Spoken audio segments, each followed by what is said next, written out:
Love of Jesus Christ be with you all. And with your spirit. My brothers and sisters,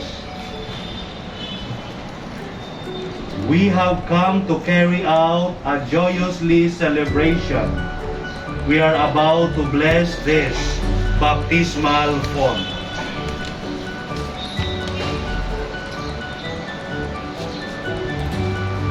Let us pray.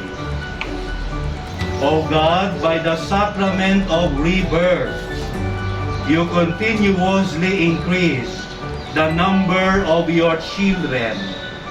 Grant that those who will come forth, reborn from this saving font, may by their way of life give glory to your name and add holiness to the church of their mother.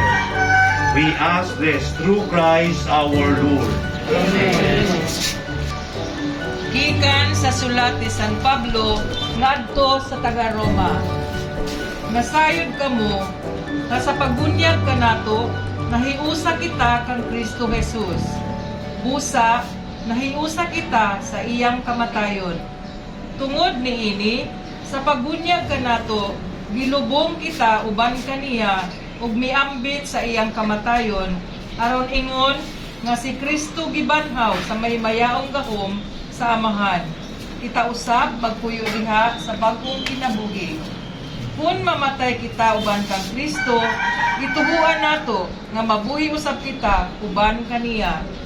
Kay nasayod kita nga si Kristo gibanhaw og dili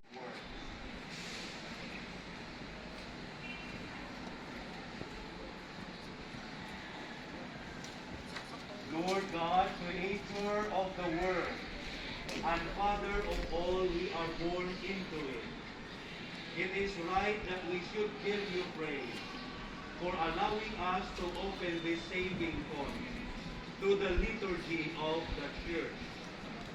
Here, the door is reopened to the life of the Spirit, and the gateway to the Church is swung wide.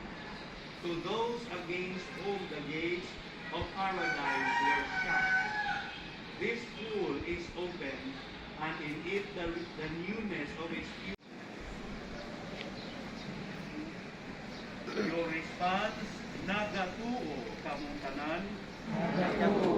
Nagatuo ba kamo sa Dios ang Amahan nga makadagahong sa tanan, magbubuhat sa langit o sa yuta?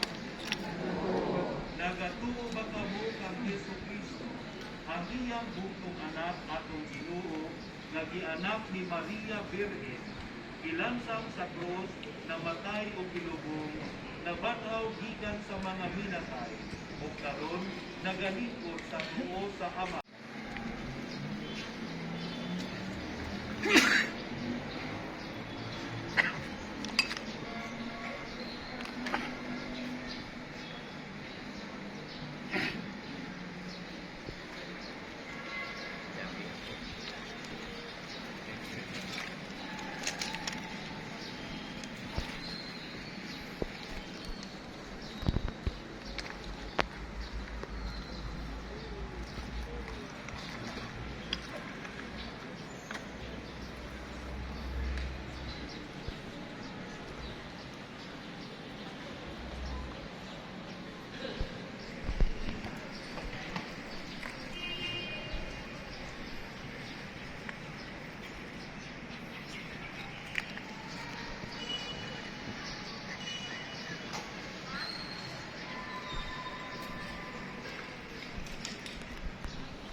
Okay, bendito, prayer po, petition.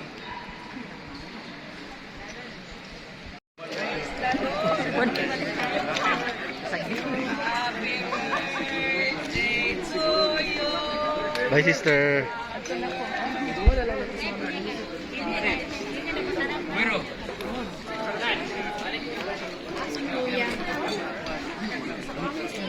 Anak kali. Dari Yeah.